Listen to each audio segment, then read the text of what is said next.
Bismillahirrahmanirrahim. Datang ka kos kitu tah lamun geus ridho ka Gusti. Jehehe.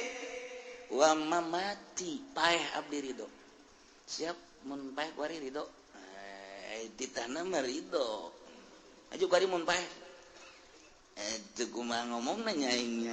Ai teu ridho beusi dicarekan ku Allah. Ai do aing mesti dicabut beneran. Jadi saya can ridho atuh. Ih, henteu nyebut can ridho mah. Ngan aing izin bae nyebut can ridho teh. Geus ibat atuh cepet bae sia ku bahas ngajawabna. Maksud sia mun paeh kuari ridho. Keheula nya. Ye, angel aing mah kadangnya sia. Geus sakieu bae, ai paeh sia nu sa? Nu Allah. Sia mun dipaehan kuari ridho. Engke heula. Ih, jadi mau budak. Eta teh encan ridho ka Gusti Allah. Mun geus ridho mah hampang. Mantak paeh teh anu angel teu ridho. Nu mantak angel kunaon itu aya kabeng berat. Nu mantak kabeng berat kunaon cinta dunia. Cinta dunia teh berat kana paeh. Cinta ka mobil, cinta ka motor, cinta ka sawah, cinta ka pamajikan, cinta ka kabogo, cinta dan sekitarna perusahaan eta paehna hese. Sebab eta nu ngabang-baluhan ka urang jeung nyeri. Si eta teh nyeri, nu mantak maningan paehkeun heula, memeh urang paeh mutu qoblanta mutu cak Kangjeng Nabi. Paehan, maneh memeh maneh paehnyaan. Paehan naonna nafsu na paehan. Sok gerage. Ulah cinta dunia zuhud ngaranna. Mobil aya mah aya bae seakan-akan ngan datang ka leungeun dong ulah didatangkeun ka hate. Ketika urang butuh pakai, ketika keluarga butuh pakai, ketika tatangga jeung babaturan butuh pakai, sapira dunia. Eta lah ngan datang ka leungeun dong ulah datang ka hate. Sawah, misalnya urang boga datangkeun ka leungeun bae. Urus. Emang pamereti Allah ngan ulah datangkeun ka hate. Komo teu boga sawah, teu boga toko, teu boga teu cinta kana dunia. Ketika datang malakal maut deuk naon pake kabeng berat tuh. Deuk naon pake kabeng berat. Cek malaikat ieu mah deuk dicabut bae jitu mah enggak berat teu ku toko. Toko di mana? Gablek henteu. Oh nya. Mobil di mana? Henteu teu gablek ieu mah. Eta nu dihareup usaha tah batur tah mah. Cicing di dieu bae tah mah. Pancok dipake nyana ngajak henteu-henteu. Oh nya. Motor di mana horeng henteu boga. Itu nu nyalande Allah saya hayang mah cokot malaikat tak kos kitu ieu. Eta motor kempes. Cek malaikat jangan lawan tuh aing. Aduh berat tuh mah. Pamajikan los ai daek mah. Jikan hideung ieu. Tas blang jasa aja naon mantap bukan pamajikan mah kanu gelis-gelis. Besi berat ge paehna. Itu berat aduh neng. Cek malaikat berat ke pamajikan. Coba anu hideung mah nya penek hideung. Pamajikan berat henteu. Kos kitu iya di pasar Jambalaya. Aduh cek malaikat ieu hampang jasa. Geus gegeran. Udah pake kaberat. Tokon teu boga, sawah teu gablek, mobil teu boga. Pamajikan ge hideung kos kitu. Geus gegerakeun. Cep. Aman. Coba cek malaikat ieu kumpae ku ari teh. Aduh, eta toko mana? Aduh toko kakarak anggeus cenah eta mangganing deuk kamari tas ngecot. Digendut-gendut ku malaikat teh. Mobil geus aya hiji itu keur ieu deui hiji deui inden Fortuner. Aja dek diridokeun bantu ke heula malaikat tuh can neuleuh warnana eta kos kumaha meureun. Berat dek paeh teh. Ya Allah. Ye, nu mantak ayalah perjalanan thoriqah ngaranna memeh paeh. Lantaran paeh pepegatan jeung dunia pegatkeun heula memeh paeh bahasa Kangjeng Nabi mutu qobla anta mutu paeh heula maneh memeh maneh paeh ke nafsuna heula abeh ketika urang maot geus eueuh kabeng berat paehan ti kuari keur hirup usahakeun urang ieu mah geus kolot nambah usaha deui kiai oplok tambah kos itu mah ki haji oplok kiai onam setengah oplok lah kieu kieu hiji kadua kul bejakeun ku anjeun Muhammad inna sholati sayana salat kaula wa nusuki jeung ibadah-ibadah kaula haji umrah dan lain sebagainya wa mahyaya jeung hirup kaula wa mamati jeung maut kaula lillahi rabbil alamin eta terfokus ka Gusti Allah lantaran nu Allah rabbil alamin. Jadi maksudnya salat teh ulah kasih sika gigir ka Allah nu nitahna Allah nu rek ngaganjarna Allah kunaon hayang kalem kata tangga tuh kan bloon teh jelema nu nitah salat Allah nu rek ngaganjarna Allah nu rek malesna Allah kunaon haji urang hayang kalem ka atasan ku atasan ku bawahan ku tatangga dan lain sebagainya cak Allah aing nu nitah aing nu ngaganjar hayang kalemna lain ka aing ka ditu bloon tuh budak hendak dilempengkeun inna sholati sanyana salat kaula lillah fokuskeun Allah keur ngaji mah oh iya geus ka Allah geus lah mantep lah ka Allah geus lah ka Allah mulai geus ka Allah Allah praktek bae di imah Allahu akbar aing nu mantap gegerannya salat abeh kadeuleuan ku tatangga aing pan aing mah ustad belon ta ustad tah jadi yang kadeuleunan lain gua Allah ku tatangga abeh di pajarbu tama ustad hebat biasa salatna di heula bae nya nama beuh pohara lah ceuk aing abeh kos abeh ulah kos kitu mah atuh aing moal salat belum teh cibaga moal ka masjid lah aing mah lah sebab aing boga pikiran kos kitu pertama teu bagus nu kadua ge teu bagus kumaha atuh geus bae salat mah konsisten nganu di deuleuna Allah inna sholati sanyana salat kaula lillah wa mahyaya wa nusuki jeung ibadah kaula khususnya ibadah haji ibadah umrah jeung ibadah nu lainna ge ieu lillah ka Allah keun hiji tauhidkeun ka Allah ikhlaskeun ka Gusti Allah oh aing mah ieu hirup kunaon babaturan geus umroh kabeh tinggal aing encan isin rasana aing mah umrohna moal beres neraka tam umroh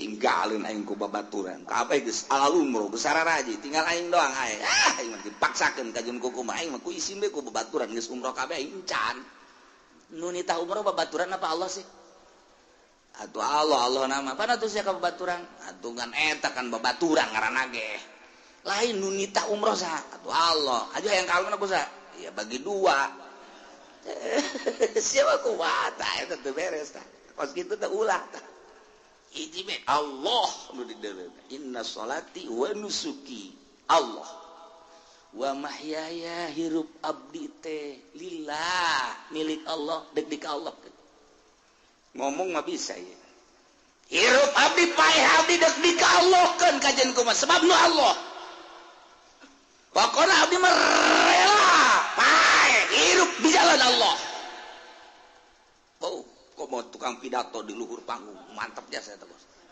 inna sholati wa nusuki wa mahyaya wa mamati lillah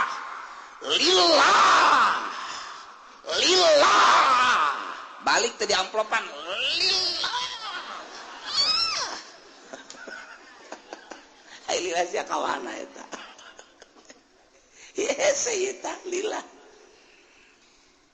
anu ngahirupan urang saha Allah nu ngamaehan urang saha Allah aya eueuh salian Allah nu bisa ngahirupan urang eueuh aya eueuh salian Allah nu bisa maehan urang eueuh paeh hirup nang saha nang Allah rela lamun ku Allah dititah perang rela mun ku Allah dihirupan waktu perang rela mun ku Allah dipaehan waktu perang rela lantaran hirupna na Allah paehna nu Allah perang titah ku Allah di panggung apa hara warai panggung mulai guys kita perang sialah aing matur sanyahoan eleh aing lompat aduh boro-boro kita perang ngariung 20-an ngariung liwat ka kuburan kiaina borangan dak sia di sisi aing di tengah kiai parah teh kiai borangan kiai alas ulah nu lompatnya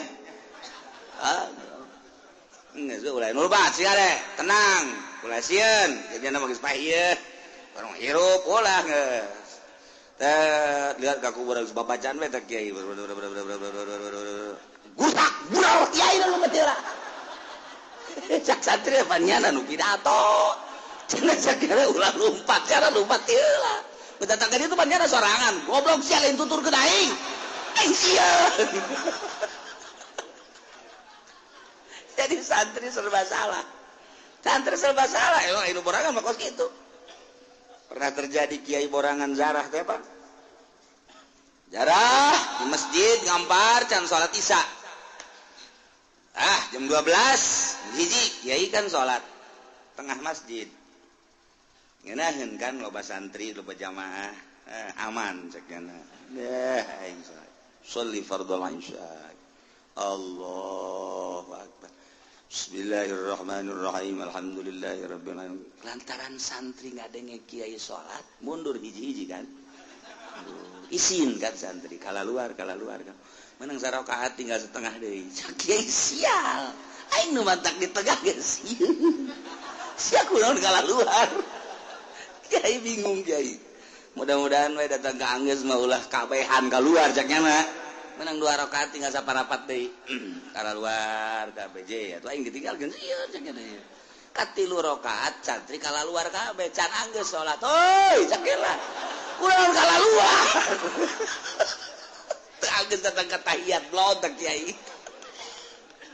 eta borangan gos gitu boro-boro mimpin perang mimpin zarah ge salat borangan ka ieu urang mah ieu nyaho ieu kuari hirup menang Allah aya nu bisa ngahirupan salian Allah eueuh paeh wa Allah aya nu bisa maehan salian Allah eueuh jadi berarti hirup jeung paeh dosa nu Allah rela teh lamun kuari perang paeh nang Allah hirup paeh nang Allah perang tita ku Allah siap dari panggung praktekna coba kiai kiai lamun perang siap tante kela maksudnya kayak yayasan kan can anggeus sih kakarak salantai kedua lantai deui mana apansa pan kreditan can bareres ya mun bisa mau ulah perang lah mun bisa ulah urang aman-aman bae lain agama urang kan geus diacak-acak ye ku Yahudi ku Nasrani lamun teu perang kan teu luhur kumaha lamun diperangkeun lah geus urang jadi ibadah tentrem keneh ngaji talalentrem keneh adapun tama masing-masing bae ka ditu naon henteu urang robah bae coba ieu karakter bangsa kembalikeun ka aslina lantaran aslina mah bangsa Indonesia teh kan mulus sangat islami lantaran kuari teh geus dijajah ku Amerika jadi kuari ka Amerika mantak naon urang kembalikeun deui carana kumaha ya urang perangkeun di pae hirup nang Allah ieu wakai wakal lana ampun ya tuh satungtung bisa ngaji kene bisa sholat kene tentrem ngariung atuh geus naon deui masing-masing bae sih engke ka dituna anak incu urang ieu kumaha ulah kamikiran anak incu urang bae lanan emang teu rela ieu kiai lamun kitu urang perang ieu demi keagungan agama Allah ulah ngomong-ngomong kos kitu lanan sia mah nyeri ka hati aing ngomong kos kitu seukeut sia mah ngomong geus bae lah tuh masing-masing bae sih teu akur tah teu nyambung tah jeung kiai eta mah teu nyambung urang ka kiai hiji deui kiai kumaha kira-kira urang lamun perang bae emang kunaon ieu karakter bangsa geus siap ulah ka karak beurang penting lamun perang bejaan Mang Haji geus teu kuat jasa ieu mah yang perang jasa emang kunaon itu utang budek kiai aja belon ieu kiai sugan teh kiai bener gitu tadi kayak hutang malulu aing lah mending perang paeh guys lah embung pusing burungnya nama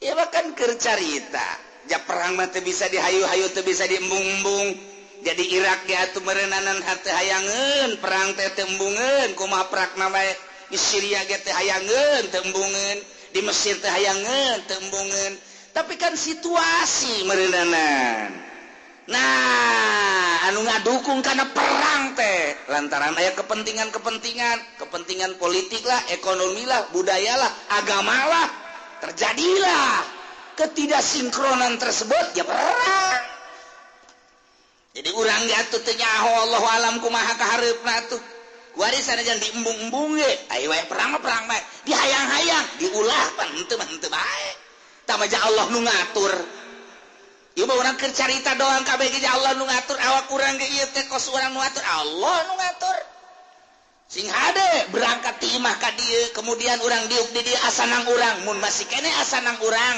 eta tauhidna can gede kos kitu encan hebat atuh oh Allah nu ngatur aing udang subuh tas subuh mandi tas mandi ngawuduk kajeun aing mah teu puasa ge pokona yang penting ngaji bae jeung gedean ngaji ganjaran jeung puasa mah emang dalil nu tembung puasa mah kos kitu nya ge bogaan dalil sarua nya ge daripada cekna teu puasa jeung teu ngaji atuh mendingan urang cekna tuh bela diri nya ge sarua ayo geus kumaha sia bae atuh tah eta teh lain nang urang nang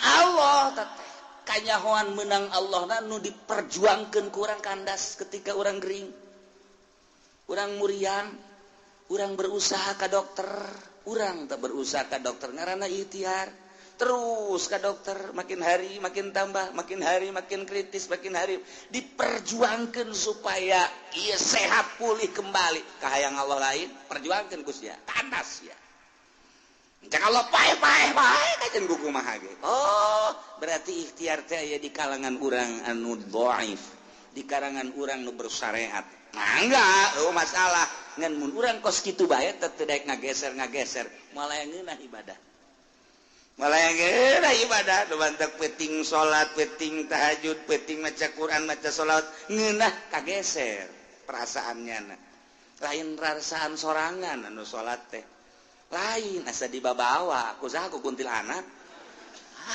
siapa memang kadinya bahaya tuh ku Allah asa digerakkeun ku Allah geus nang Allah ngeunaheun Allahu akbar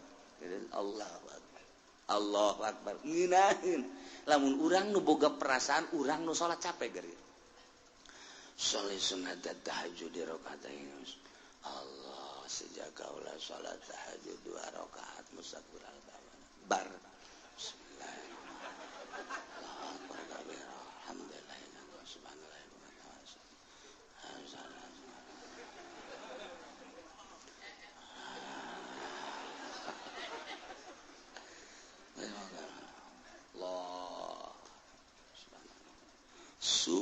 subhan sami Allah menang 2 rakaat ge capek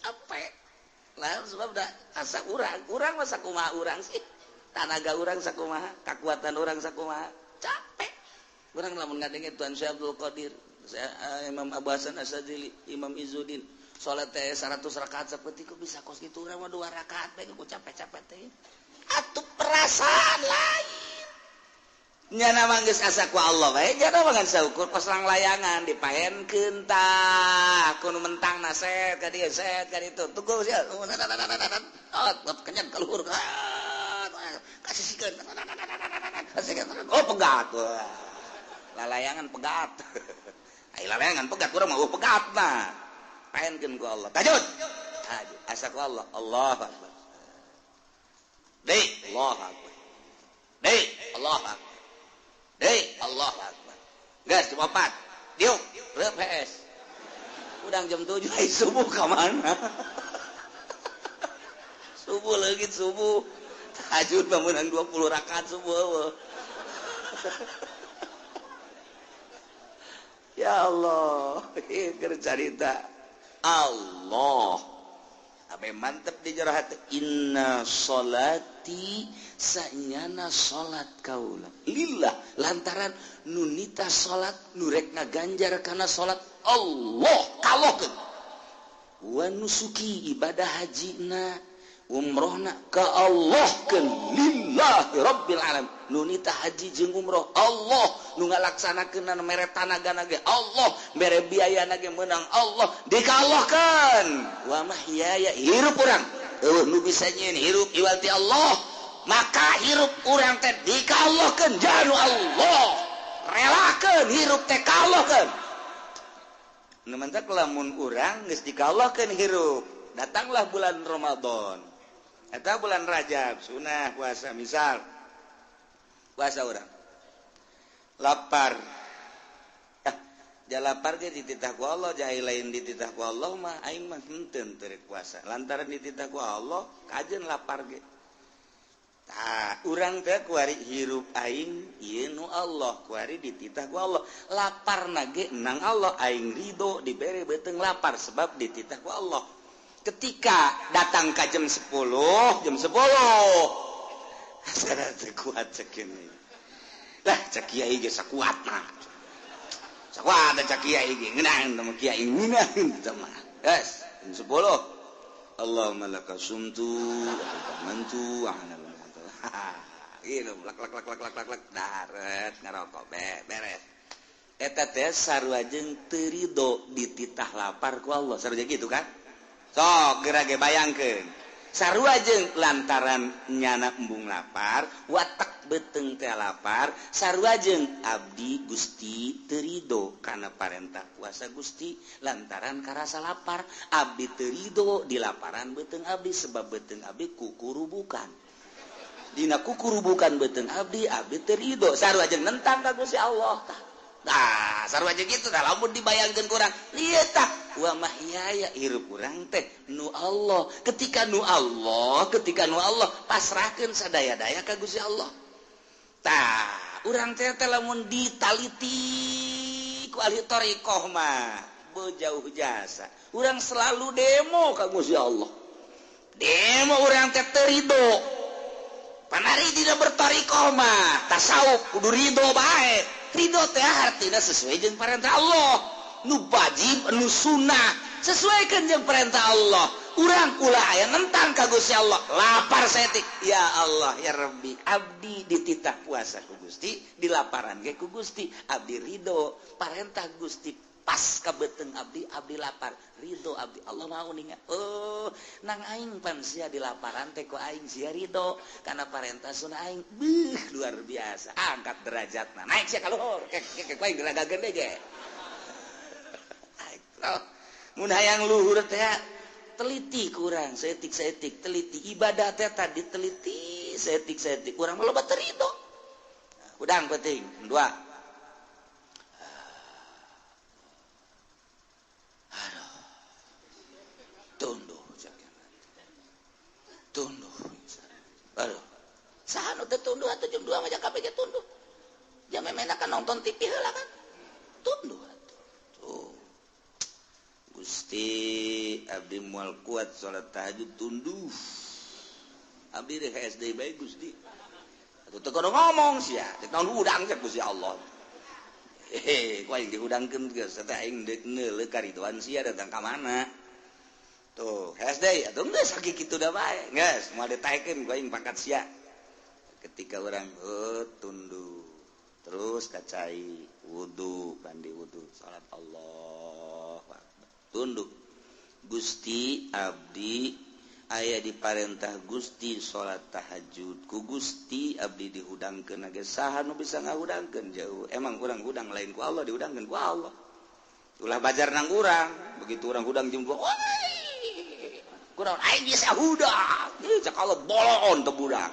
ku urang aing hudang sorangan di mana hudang sorangan ke paek sorangan sia hudang sorangan nang Allah menang sah malaikat hafazoh kan aya malaikat hafazoh kiri kanan berang 2 peting 2 atau aya 10 di dia hiji di mana di mata 2 gitu takan di celik 2 di irung di sungut kan di malaikat hafazoh mun eueuh malaikat eta emang kumaha kitu urang hees mun eueuh malaikat eta aya sireum asup ka celik urang hees mun eueuh malaikat eta asup ka irung jeh komo tukang beca mah nya di bale Pak atuh sewa teu meunang main gaple eleh yang beca pana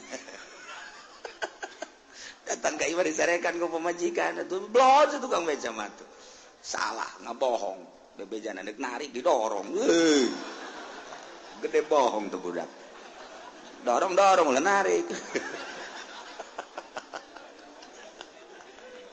tah itu Kang beca cara dironggangnya nah sarena teh di bale jana sarena dana pentangkal buah mangkaning berkembangan loba sirim tapi kan biasa bae sirim datang ka dieu malaikat sirim datang ka dieu sirim datang ka dieu tuh malaikat terus datang ka zohor diudangkeun ku malaikat udang zohor zohornya neangan tempat putih cak malaikat ku aing diudangkeun ke tita zohor bolon sia malaikat seserian we yang serikeun tolol ku aing diudangkeun nangah udangkeun malaikat eta udang toel ku malaikat udang zohor tuh kadenge kan suara azan bener aya ala sholat aya ala sholat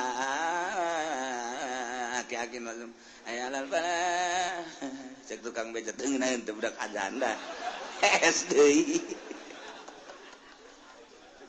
orang malaikat apa toh aduh lamun malaikat apa toh lenyai segala macem dararatan barang sana kumaha eta teh ngahudangkeun ka urang udang beuting diudangkeun kan malaikat udang jah sok udang bae urang nah hayang udang mah udang bae malaikat kan ngahudangkeun ulah asa aing udang sorangan cibana udang sorangan modar sia ke modar sorangan bisa nang Allah abdi hudang Gusti dihudangkeun ku Gusti abdi titah tahajud aya parentah Gusti Allahu akbar abdi lelah gerido sebab hirup abdi teh lillahi rabbil alamin aya di parentah Gusti andai kata paeh keur tahajud abdi ridho daripada abdi paeh keur main remi mendingan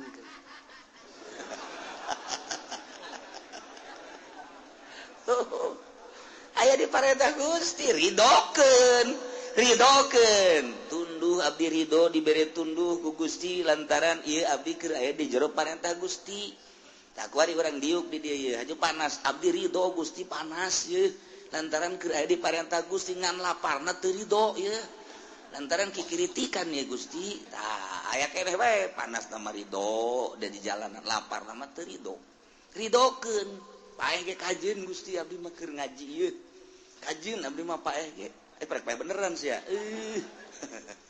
saye lantar deuk maksudna deuk mokuskeun lillah ye inna sholati wa nusuki wa mah ya lillah hirup abdi teh nu Gusti deuk dikagustikeun ketika Gusti nitah ka abdi salat hirup abdi teh nu Gusti salat diparentah ku Gusti abdi ridho hirup abdi deuk dipake salat ka Gusti capek ridho abdi mah capek na kajen ku kumaha ge tah sebab nu Gusti paeh keur salat ridho abdi mah sebab nu Gusti ieu dipake ka Gusti bangga perang abdi siap jasa masyaallah datang ka kos kitu tah lamun geus ridho ka Gusti wa mamati paeh abdi ridho siap mun paeh kuari ridho ditana mah ridho aju kuari mun paeh teu kumaha ngomongna nyaingnya ai teu ridho beusi dicarekan ku Allah ai ridho aing beusi dicabut beneran jadi sia can ridho atuh ih henteu nyebut can ridho mah ngan aing izin bae nyebut can ridho teh geus sibat atuh cepet bae sia ku bahas ngajawabna maksud sia mun paeh kuari ridho keheulanya angel emang katanya sia geus sakieu bae ai paeh sia nu sa nu Allah sia mun dipaehan kuari ridho engke heula teu jadi mah budak eta teh encan ridho ka Gusti Allah mun geus ridho mah hampang mantak paeh teh anu angel teu ridho nu mantak angel kunaon itu aya kabeung berat nu mantak kabeung berat kunaon cinta dunia teh berat kana paeh cinta ka mobil cinta ka motor cinta ka sawah cinta ka pamajikan cinta ka kabogo cinta dan sekitarna perusahaan eta paehna hese sebab eta lah nu ngabangbaluhan ka urang jeung nyeri si eta teh nyeri nu mantak maningan paehkeun heula memeh urang paeh mutu koblanta mutu cak Kangjeng Nabi paehan maneh memeh maneh paehnyaan paehan naonna nafsu na paehan sok geura ge ulah cinta dunia zuhud ngaranna mobil ayam mah aya bes akan-akan ngan datang ka leungeun dong ulah didatangkeun ka hate. Ketika urang butuh pakai, ketika keluarga butuh pakai, ketika tetangga jeung babaturan butuh pakai, sapira dunia eta lah ngan datang ka leungeun dong ulah datang ka hate. Sawah misalnya urang boga datangkeun ka leungeun we urus. Emang pamereti Allah ngan ulah datangkeun ka hate. Komo teu boga sawah, teu boga toko, teu boga teu cinta kana dunia. Ketika datang malakal maut deuk naon pake kabeng berat tuh. Deuk naon pake kabeng berat.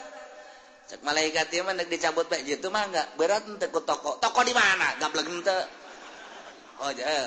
Mobil di mana? Henteu teu gablek ieu mah. Eta nu dihareup usaha tah mah batur tah mah. Cicing di dieu bae tah mah. Pan sok dipake nyana ngajak aya henteu-henteu.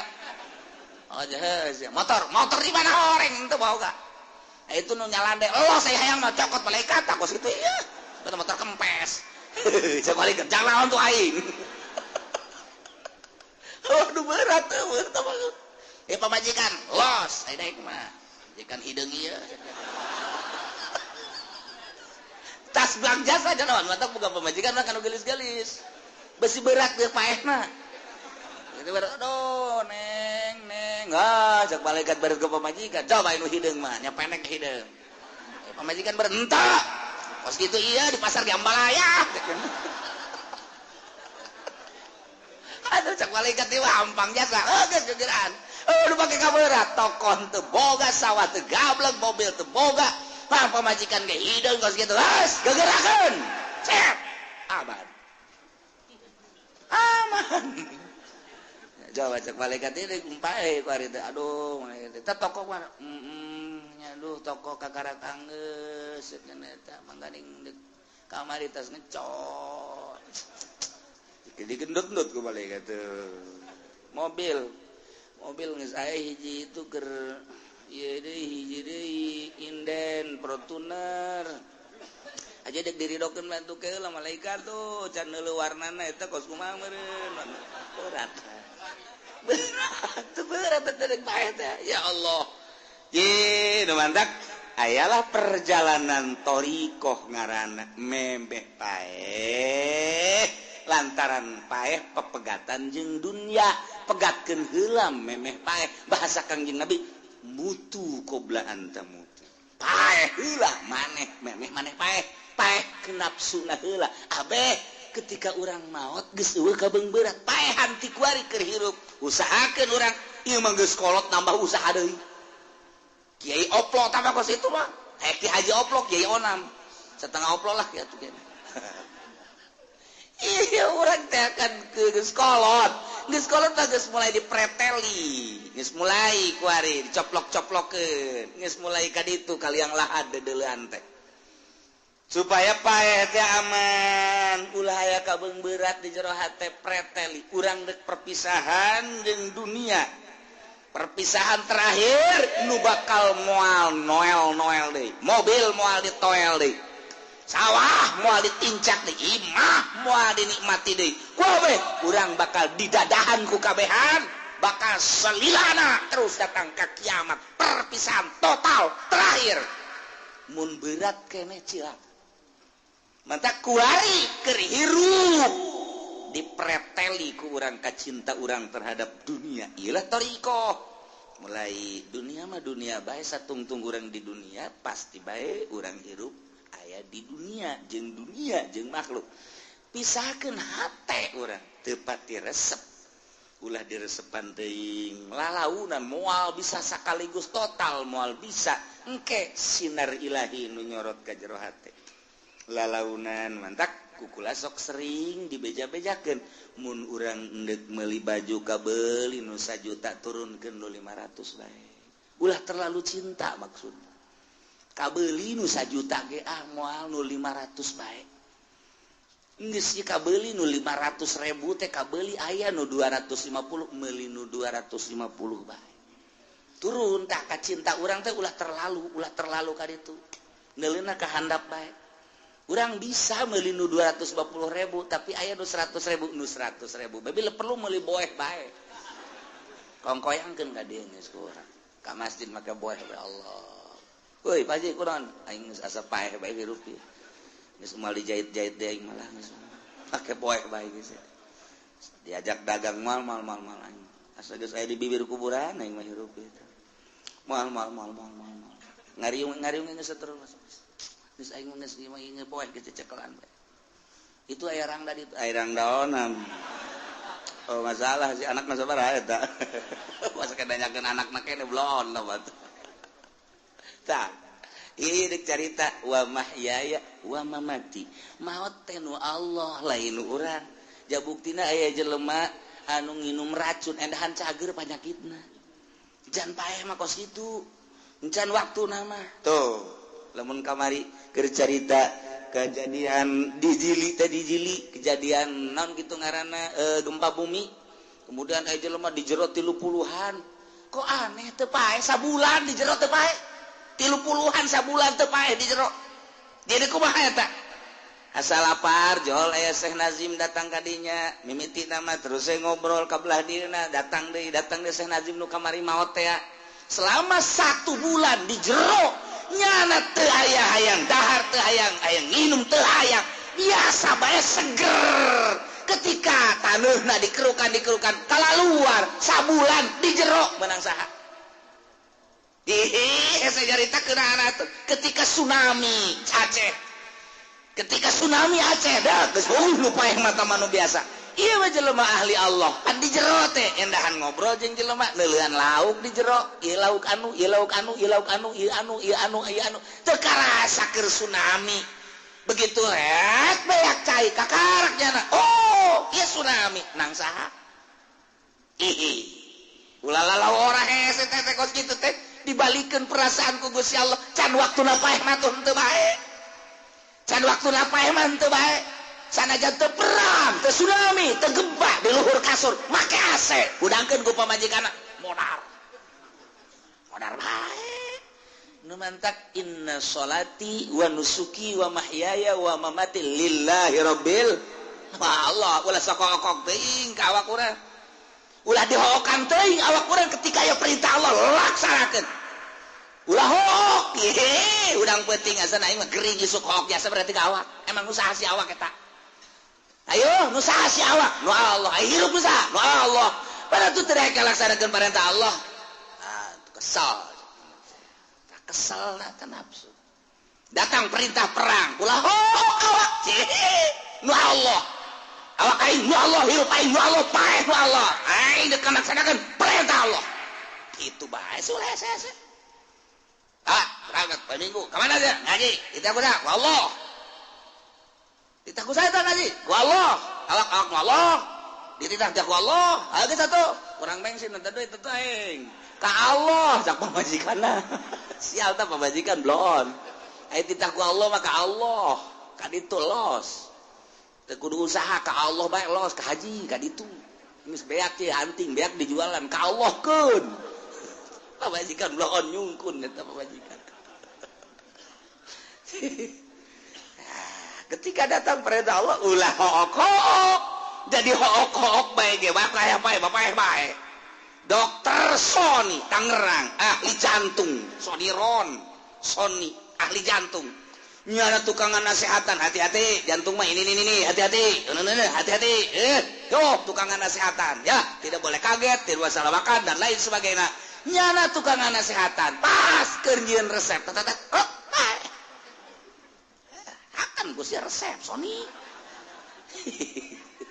Allah nu mantak ari geus puas mah urang berbakti ka Gusti Allah lah hirup aing teh nu Allah diperintah salat ku Allah perintah ngaji ku Allah deuk dikaallahkeun kajeud leuleus si aing mah rela asal diperintah ku Allah hirup aing teh nu Allah kuali titah perang rela aing mah titah perang ja nu titah perang Allah awak aing nu Allah ngagerakeun lagi ku Allah paeh cenah di medan laga rela aing mah sebab dititah ku Allah aing engke bakal bebeja ka Allah Gusti abdi titah perang ku Gusti abdi perangna Gusti paeh abdi di medan laga ku Gusti ayo deuk dikawanakeun banyak kana neraka ieu tuh cek Allah kumaha aing ulah kitu begitu abdi saking kurang kumaha deui Gusti teu protes urang di akhirat teu bisa di kana neraka kan teu bisa atuh surga-surga mawing neraka-neraka mawing sok jalir gitu.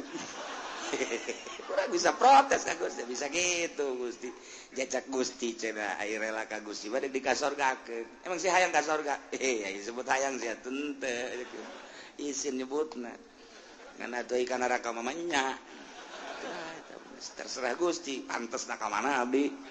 Di tengah lah, di tengah-tengah teuing. Ning le ka surgakeun bae sih. Sapira hiji atuh. Tuh, inna sholati wa nusuki wa mahyaya wa mamati lillahi rabbil. Ketika datang malakal maut, ih paetan nu Gusti. Cek malakal maut, ieu abdi teh dititah ku Gusti, kita nyabut nyawa anjeun. Atuh lamun teh mah pae teh kudu dicabut. Janu Allah ieu. Ku rela-relana, malaikat. Bisa pae teh dicabut, kageun. Atuh rela jasa rek dikumahakeun. Teu aya kabeubeureut. Paeh nanu Gusti, hirup nanu Gusti, kuari dititah paeh ku Gusti, atuh da ka Gusti bunga jasa malah mah abdi mah. Bunga sia, bunga atuh. Jaku paeh mah kapan jeung Allah. Itu paeh-paeh mah teu kapanggih jeung Allah. Serindu jasa ku Allah. Eta kan ngeunaheun bos kitu mah. Coba nu berat ka dunia. Ieu abdi malakal maut. Rek naon? Nyabut nyawa. Nu bener ya. Atuh sok lalagaan nih. Pan paeh urusan. Paeh. Can anggeus. Anak can aranggeus. Pagawean can anggeus. Engke batas pilpres atuh. Waduh, emang saya milih salah atau pengen milih satu, milih aku mau nomor duit bengke. Geus pilpres mah ngeunaheun. Negara geus aya presidenan ban kuari mah ieu ngagantung ya mah aya. Ih, cek balakal maut. Nah urusan aja pilpres. Paeh sia. Serahkan ke Allah gerak. Inna sholati sa'nyana sholat abdi wa nusuki ibadah haji abdi umroh haji wa mahyaya hirup abdi wa mamati maut abdi lillahi rabbil alamin. Nusasan wa Allah ka Allah ikhlas bertauhid berat la syarikalah kulillah-lillahna ka Allah teh ditambahan deui la syarikalah teu aya anu ngabarengan ka Gusti Allah hiji lillahi rabbil alamin la syarikalah eueuh anu ngarejengan ka Gusti Allah wa bidzalika umirtu ku ayana parentah di ka Allah keun salat ka Allah nusuk ka Allah hirup ka Allah paeh ka Allah umirtu diparentah kaula ditauhidkeun hiji ka Gusti Allah sarua jeung wa umirtu bidzalik abdi dititah ku Gusti teh ka Gusti hungkul salat abdi haji abdi hirup abdi paeh abdi wa ana awwalul muslimin cekang jeung Nabi kaula teh pangheulana anu nurut kabeh min hadzil ummah tiba heula ti zaman Kangjeng Nabi Adam pangheulana nurut adalah kaula jak Kangjeng Nabi panu pangheulana diciptakeun ku Gusti Allah cak Kangjeng Nabi kaula diciptakeun ku Gusti Allah min nurillah tina cahaya Allah ku ayeuna sakitu sanajan pangpandeurina diayakeunana horenganan diciptakeunana mati heula nu mantak dina Al-Qur'anna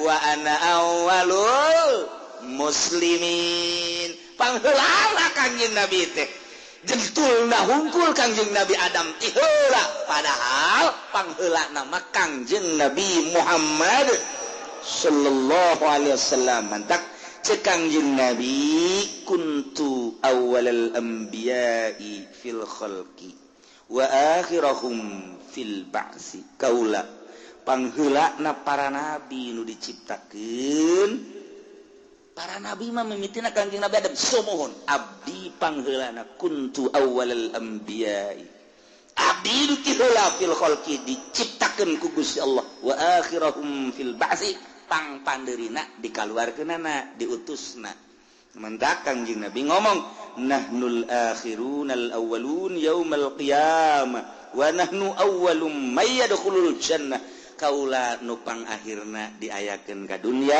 nupang heulana diproses ku Gusti Allah yaumal kiamah nupang heulana asup ka surga adalah kaula berikut umat kaula ialah wa ana awalul muslimin. Tina ayat ieu Kangjeng Nabi diparentah ku Gusti Allah kita dibaca di awal salat sababaraha hadis Bukhari aya Muslim aya jeung berbagai-bagai hadis mantaku Kangjeng Nabi dibaca setelah takbiratul ihram usolli Allahu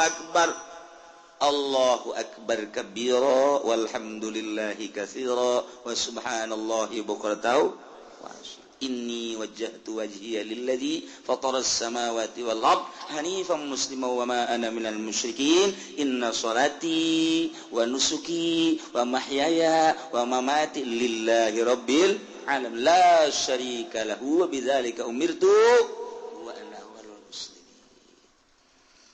Berbagai riwayat engke macam-macam aya anu ti Allahu akbar kabira aya nu langsung ini wajjahtu wajhiya.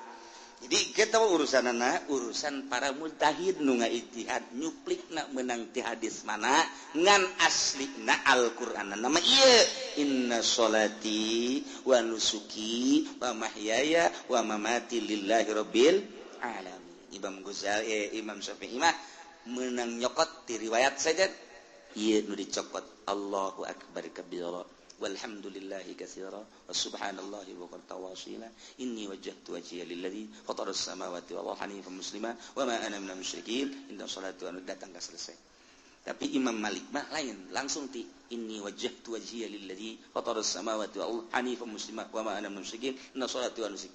Imam Hambali mah lain malah langsung ti dieuna bae Imam Hambali mah langsung ti inna salati wa nusuki wa mahyaya wa mamati lillahi rabbil alamin la syarika lahu wa bidzalika umirtu wa ana minal muslimin. Terserah nek make nu mamana ge nek make Imam Syafi'i aya riwayatna jelas Maliki aya Hanafi aya Hambali ge aya nu tilok salat mah teu puguh riwayat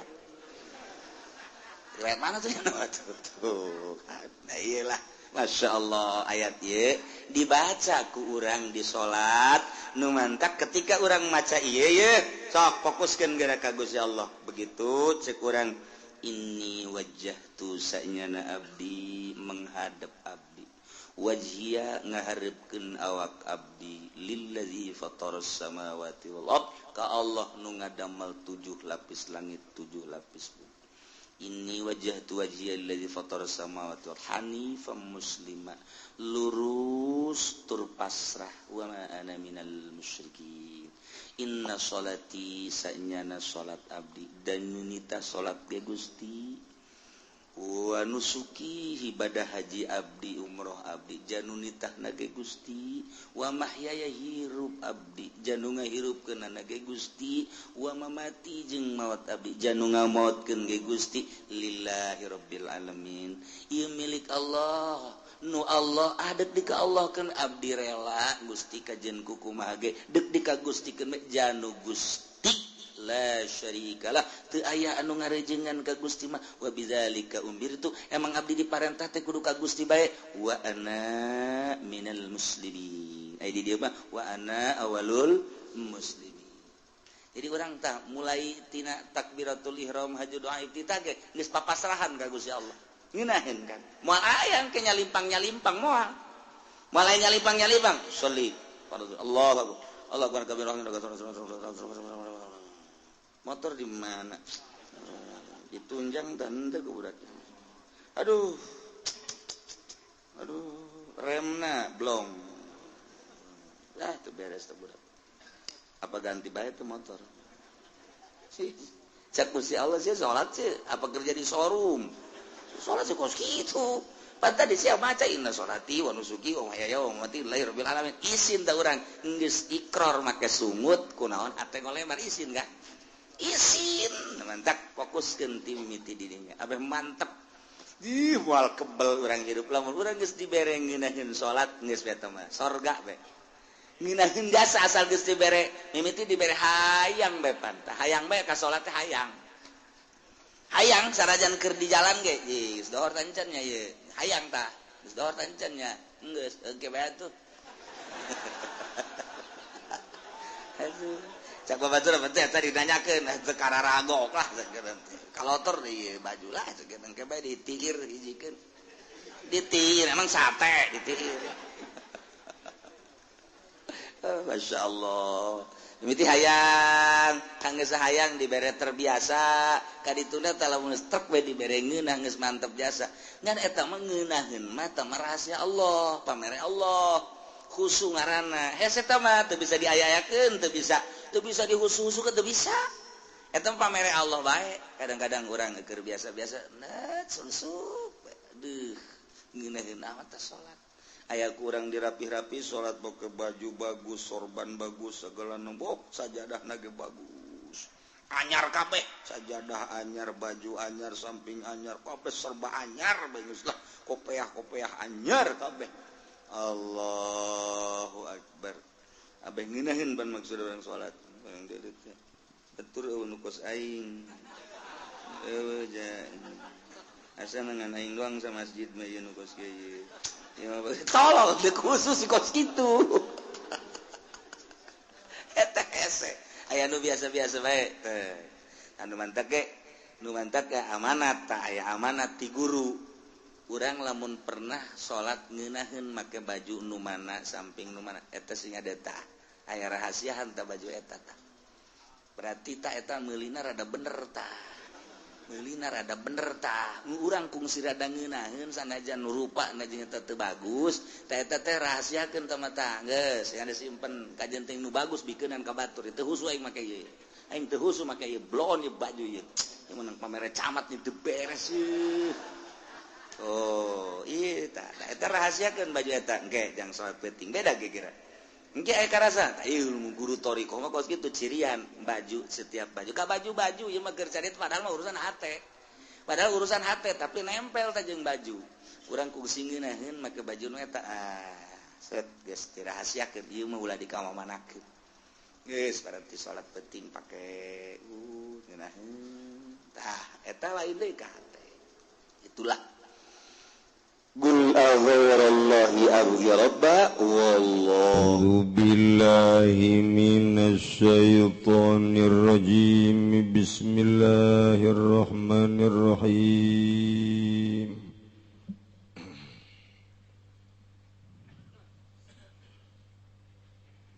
wa in kana rabi'an usturita anturdi'ahu ala sahihi lan lamun ana yatifl iku kang den sosoni usturita maka den syaratkeun apa yen tah nyosoni yana kiha hadinah ku ing tifli ala sahihi munggu kau sahih in kamulat maka lamun sampurnana kisatun ubawadon kang kurang tuliqat atawa dan tolak apaman kuhatun wadon kang den tikah ubalat maka ngurus iyana kisah wa in gubatil umawim tana'at wal jiddati lan lamun gaib sobomboke awim tana'at apa atawa narima kacegah ya maka utawi kang ngurus iku tetep kadue nini ni ala sahih ngatase mungguh atawa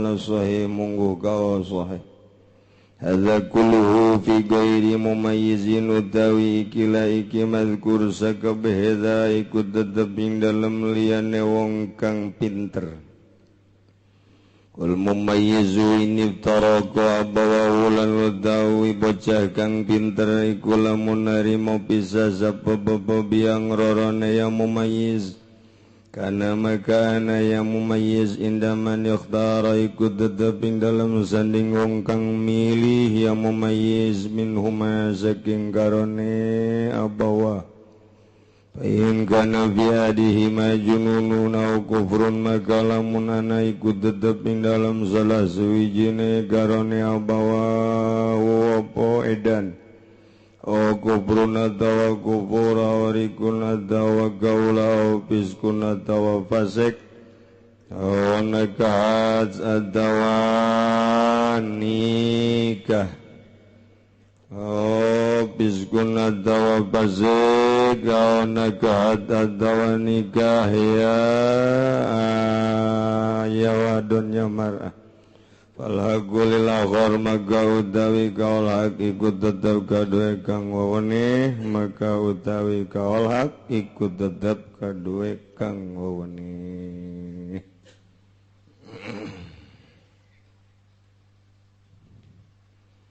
Para jamaah kaum muslimin wal muslimat rahimakumullah. Alhamdulillahirabbil alamin. Kalayan kersaning Gusti alhamdulillah dina minggu akhir Syawal ieu urang bisa kumpul deui di Majelis Ta'lim Al-Istiqlaliyah ieu dina motif niat anu sami yakni thalabul ilmi. Sabada urang libur panjang sabulan ditambah sabulan deui jadi 2 bulan urang libur aya anu geus kakejet bae hayang ngaji kosunya ante kadeuleuna teh kitu aya anu bebeja bae kiai kula moal ngaji minggu ieu mah lantaran ngabesan aya keneh bae sakitu geus panjangna ge eta libur atuh kumaha sia bae teh kudu bebeja teh mah kos kitu ngizin-ngizin awak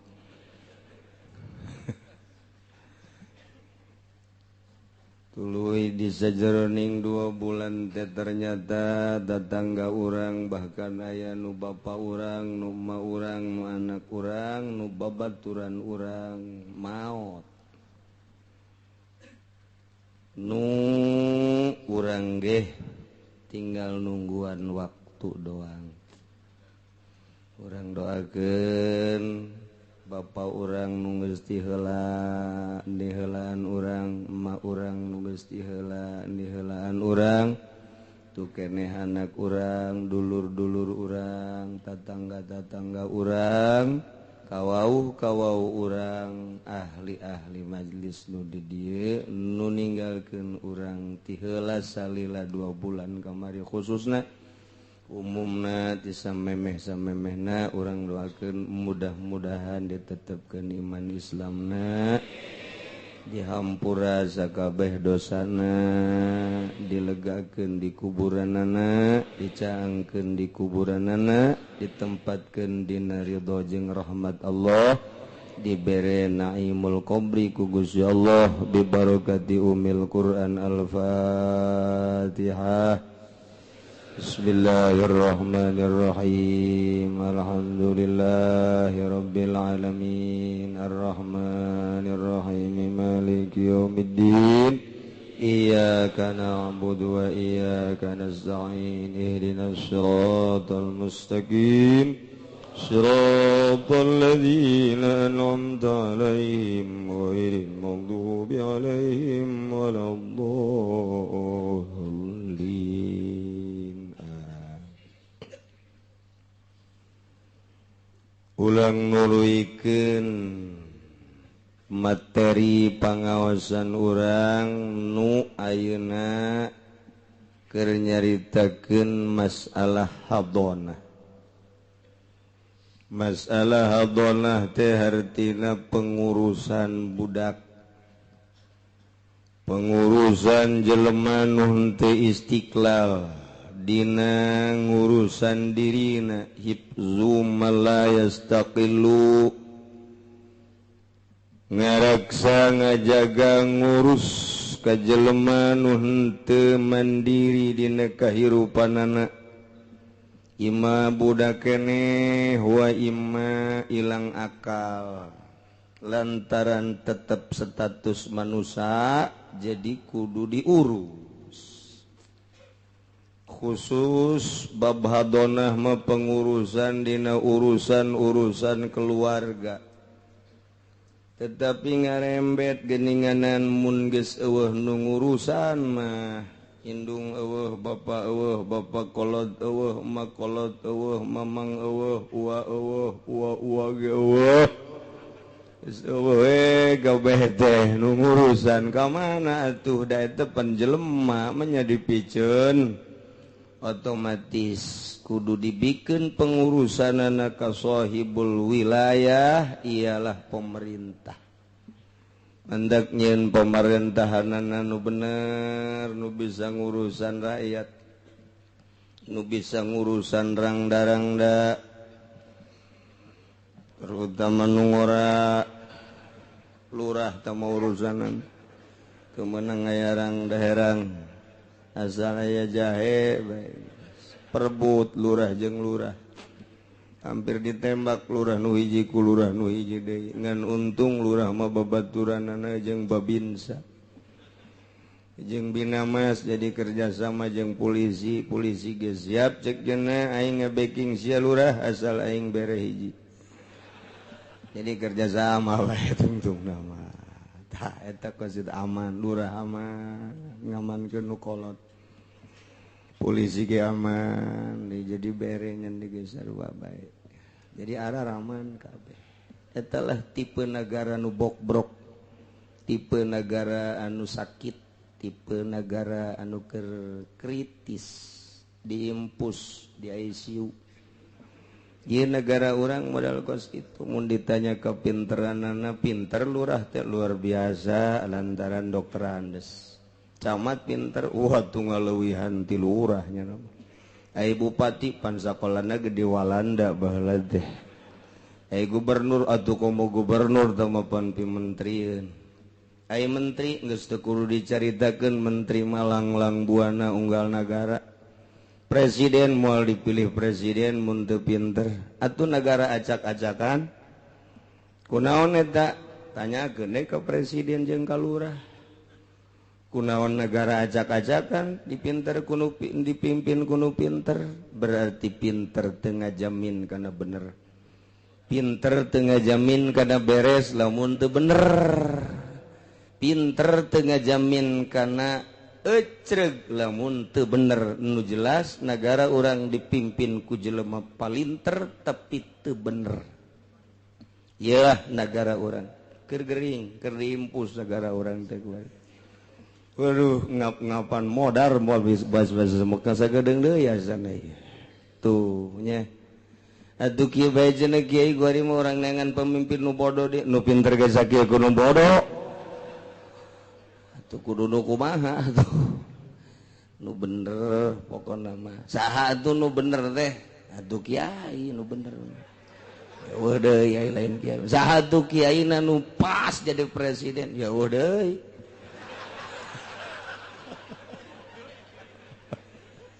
Jangan Gus Dur-Gus-Durna aja Gus Durna geus eueuh deui ku ari bangsa Indonesia nu paling terkaduhungeun ngalengserkeun Gus Dur lantaran ternyata setelah dibaca rencana Gus Dur luar biasa moal timbul 100 tahun ka hareup 100 tahun deui model Gus Dur nu aya mah ku ari aya ge Gus Pur kos kitu bentukna bangsa miing kabeh teman Darto bae kadinya si Gepeng nu ngaheureureuyan nagara bae nu sekarang itu Masya Allah urang sebagai bangsa Indonesia khususna urang di Tangerang umumna Serang Banten umumna pisan Pulau Jawa nai rindu jasa urang teh kepemimpinan nu piawai pemimpin anu jujur, pemimpin nu bener,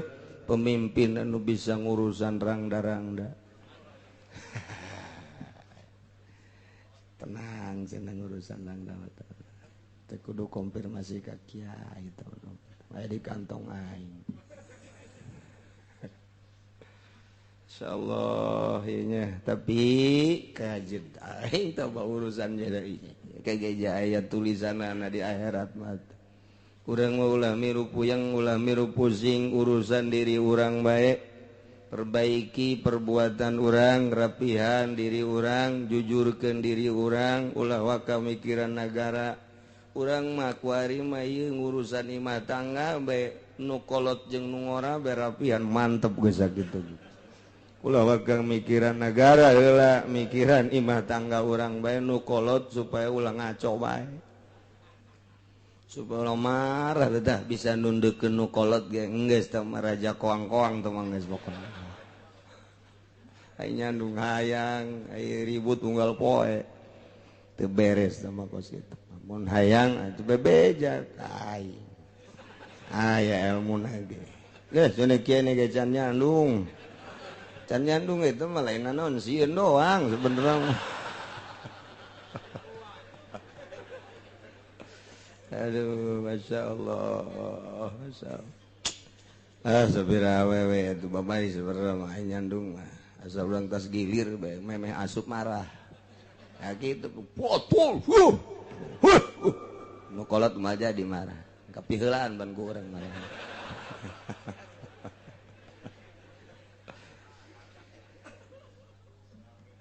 Memeh urang nyaritakeun pengurusan nagara nu bakal diatur di jero kitab fikih. Aya siasah Syafi'iyah, aya siasah Malikiyah, aya siasah Hanabilah, aya siasah berbagai imam-imam. Diatur sedemikian rupa. Nu mantak salahna lurah, salahna camat, bupati, kudu sok ngaji mah kanyahoan jasa. Takur jeung aturan Al-Qur'anul Karim teh ngomong ka kaler ka kidul ka wetan ka kulon ge geus teu atur teu akur bae geus cenah aya mui di jerona teh podol sero mui geus bisa dipercaya lah bensin atuh haram meuli mah nya mui lobalah pokona mah geus atuh kudu dikumahakeun ku urang lain kudu dijejeleh kudu diperbaiki lantaran muina dulur urang babaturan urang kadang guru urang nagarana nagara urang babarengan atuh ngan asal muina daek ditoel ngan nyana mah ditoelna kudu mah cek nu di luar naon tah atuh sia teh ngajina di luar sanu nitah tanya naon eta pokona rahasia eta mah kanu di jero ngabejaan we kanu di luar bejaan we ka mui emang bener kudu make ieu mui marah tampiling atuh mui bohongan sia gitu marah gelut jeung aing mah hasil ngaji gelut ayo nu rapih yuk urang rapihan RT beusi salah atuh tegor RK besi salah tegor, lurah besi salah tegor. Cenah aja salah kabeh lurah mah. Turunkeun atuh sia nu naekeun.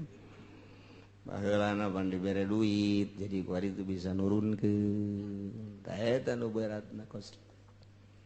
Duh, masyaallah sekali deui. Jadi memeh urang nyaritakeun pengurusan negara, urang nyaritakeun pengurusan tentang keluarga. Dina masalah hadona syarat anu ngurusna aya 8. Nomor kahiji nu ngurusan budak teh adalah huriyah pangkat merdeka. Mantak kamari geus dicaritakeun ku Ki Musonib wala hadonata lirokikin teu meunang ngurusan jelema nu status daroki. Kaula budak amat boro-boro ngurusan batur cacakan ngurusan diri nage aya di bawah naungan sayyidna hiji nomor kedua kudu nu boga akal nu mentak la hadanata li majnunin nu edan teu meunang jadi pengurus rumah tangga syaratna kudu boga akal nu mentak nu edan nu boga status kurang akal teu meunang ngurusan budak nomor katiluna kudu amanah nementak lahadona kedlahadona talifasikin jelema pasek bat teu meunang uras-urus kudu nu amanah kudu nu terpercaya sebab anu pasek moal bisa ngurusan batur cacakan ngurusan sorangan get can eceug. Nomor kaopat kudu nu beragama Islam nu mantak la hadonata li kafirin teu meunang ngurusan itu jelema kafir ngurusan jelema muslim syaratna kudu beragama Islam. Nomor kalimana syarat dina pengurusan eta adalah kitu antah lual hadina min zaujin ajnabiyyin lamun papisah salaki jeung pamajikan bisa ngurus ka anak sote syaratna encan nikah deui kanu sejen mun indungna geus nikah deui kanu sejen teu meunang ngurusan anak lantaran indungna boro-boro ngurusan anak ngurusan salakina ge eta can puguh bener sebab salaki anyar tah mah kudu diurusan kudu dipandian luhur handap kudu diusapan geus teu kaburu ngurusan anak. Nomor kagenepna nu ngurusna teh ieu adalah kudu nu bisa nyusuan ka budak. Nah ieu nu ku urang kuari dek dicaritakeun. Wa in kana radian lamun aya nu diurusna eta budak leutik anu nyusuan nu nyusu budak anu diurusna masih keneh nyusu keneh atuh usturito antur diahu isyaratkeun kudu nyusuan atuh si indungna kanu jadi anak. Kan kuari lamun nyaritakeun nyusuan teh geus teu kalaku di lembur. Asi teh geus teu pati kalaku di pakotaan aya di palemburan ngasi. Nu mentak di kota mah atuh teu kalaku nyusuan teh lantaran geus stabil perekonomianna. Aya di lembur mah encan stabil, di lembur ge embungeun indungna nyusuan anak mun stabil mah. Lantaran can stabil perekonomian anak tetap jadi kapaksa lain dedeh jeung nyaah kanu jadi anak malah mah anak di mana indung di mana di kota mah dibikeun ka bisister kadang-kadang kapanggihna ge saminggu sakali gitulah di dunia karir mah tapi di palemburan mah masih kene berjalan indung nyusuan anak sanajan lain dedeh sawareh mah lain nyaah sawareh mah ekonomina we can kabeli cai susu can kabeli susu sapi jadi disusuan kunyana gitu mantep lamun ditanya kunaon si ibu teh daek nyusuan anak besi lambeng gitu nanti padahal mah eta urusan gede jeung leutik mah watek tah kos kitu aya nu teu nyusuan ge lambeng mah lambeng bae aya nu nyusuan bae aya itu peungkeur bapeungkeur bae sarua bae tama urusan dirina lamun tadina lobang ngadahar gaji teh lambeng lamun tadina lobang ngadahar bangsa nu teuas-teuas lah salak peungkeur teh kos sia mah sareuri heran aing mah kos kitu bae ge lamun aya budak diurusan ku indung nata syarat nomor kadalapan mun budakna masih kene nyusu indungna kudu nyusuan kanu jadi anak lamun geus teu daekeun nyusuan indungna teu daekeun nyusuan padahal masih kene nyusu nah ieu kudu dioper teu meunang diurusan ku indungna samajan nyana indungna mun meh mung nyusuan atuh kan terbengkalai budak teh. Jangan deui saha anu sok nyusuan.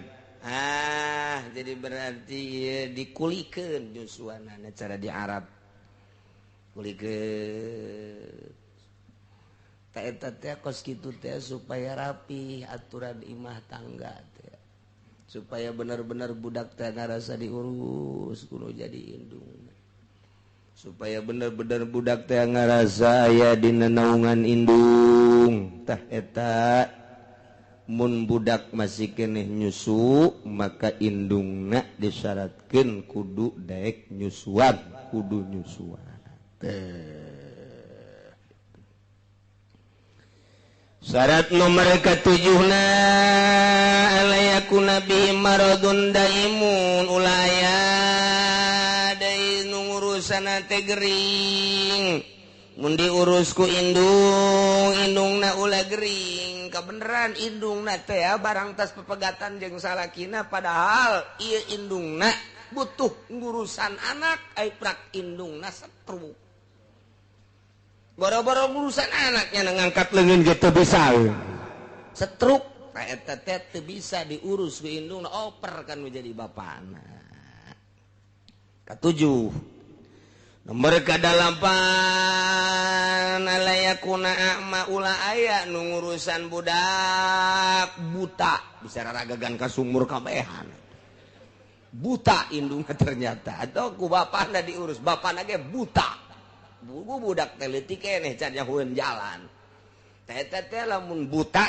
teu bisa ngurusan anak nu masih keneh leutik keneh masyaallah masyaallah lain dalapan bahkan jumlahna teh aya kitu 12 nomor ke 10 aya kuna rasyidan kudu pinter deui endeu kumaha terurus budak lamun ieu indungna nu ngurus teu pinter artina pinter teh dina urusan imah tangga ulah obrot dina masalah ngaluarkeun danana ulah sapeh tepukul tegaru indungna teh sok resepeun jasa meuli petasan tah ulah dititah ngurusan budak tah kos kitu tah lantaran moal bisa kaurus budak atuh jada meuli majong malulu bisa tah sapeh teh ngaran atawa diurusan ku bapana teu meunang manggih anu bahenol asal aya urang Karawang urang Subang we aduh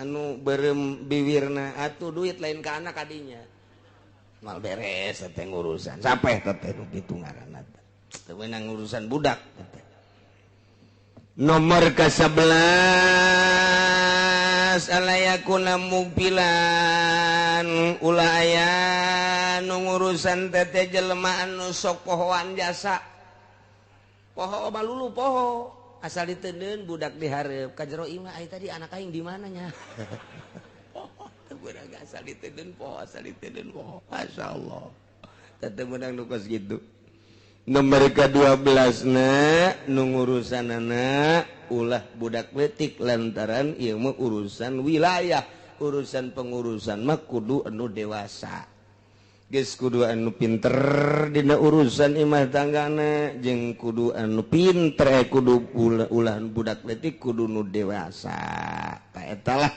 cara pengurusan anak lamun diurus nuturkeun aturan-aturan agama rapi ujianana budak ge ngeunah diurusana magrib memeh magrib dipandian ku indungna embungeun dada dipaksa disadangdanan budak terus magrib terus diajak salat heula tungguan atawa diasuh heula beres salat wiridan di pagahan alif bata eta pinter tanu kos kitu ngaranna indung ngurus budak teh ieu mah atuh memeh magrib boro-boro mandian budak nyanana gen teu mandi ngejebleh beges teh kaburuna naon dur magrib boro-boro mandi nyana di hareupeun TV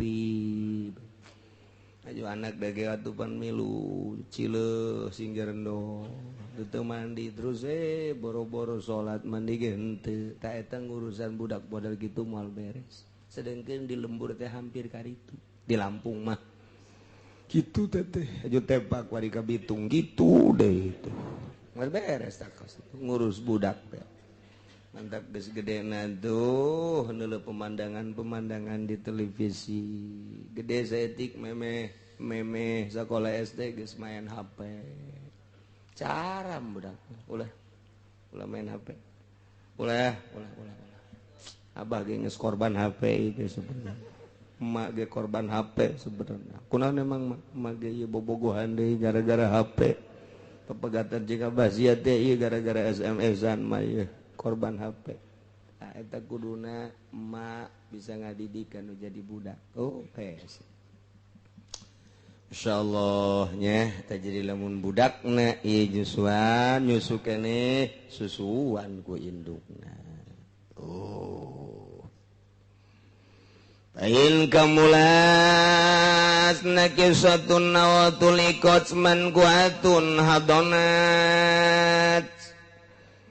Awewe anu henteu memenuhi persyaratan nu kitu ngaranna eta awewe nakisoh syarat pengurusan teh tadi teh kudu anu Islam agamana.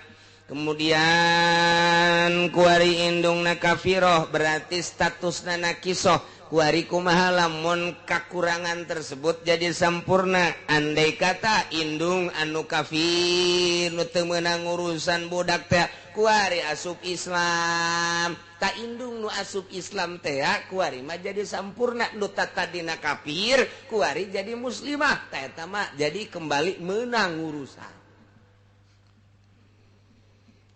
Atawa syarat neta tadi kudu ulah nu pasek awewe pasikoh teu meunang urusan anak tak kuari maka sampurna anana terjadi terhadap awewe anu pasikoh yakni kuari awewe tobat tina pasekna ta eta kuari meunang urusan lantaran kuari mah geus teu pasek. Atawa tatadina awewe teh dan dibawa ke grogol barang diimpus di grogol di opnam saminggu balik teh seserian deui normal deui kuari mah tanu tatadina teu meunang ngurusan anak kuari barang dibawa ke grogol cager berarti sampurna bisa ngurusan deui. Atawa tatadina awete rokikoh yakni kaula yakni amat teu meunang ngurusan anak teu meunang ngurusan boro-boro ngurusan anak dirina ge aya di bawah naungan sayyidna kuari nyana diperdekakeun ku sayyidna jadi statusna huruf merdeka sampurna berarti setelah kuari jadi awe sempurna meunang nyana ngurusan anak. Awewe pepegatan jeung salakina sedengkeun boga anak leutik keneh ta eta teh diurusna teh ieu adalah ku salah sahijina mun nyusuan atuh mun nyusu keneh kabeneran indungna nyusu aya cai susuan ku indungna salila encan nikah barang indungna nikah deui teu meunang urusan budak lantaran moal kaurus eta budak sebab kuari boga urusan nu leuwih gede urusanna tibatan budak leuwih gede tah urusanna tibatan budak. Dah jadi ngurusan salaki tah ayeuna mah awewe anu tadi kawin deui teh teu meunang ngurusan anak meunang 2 bulan ditolak deui ku salaki nu anyar. Jadi berarti kuari mah geus ditolak statusnya sampurna kuari bisa ngurusan budak deui tuh. Nya cek ajengan musanipain kan main kamulat mun sampurna awewe anu aya kekurangan nu tatadina teu meunang urusan budak aw tulikot atawa geus ditolak deui awewe anu tatadina ditikah usalaki anu anyar kuari ditolak eta habonat meunang urusan deui pain gobatil wallahu a'lam bissawab.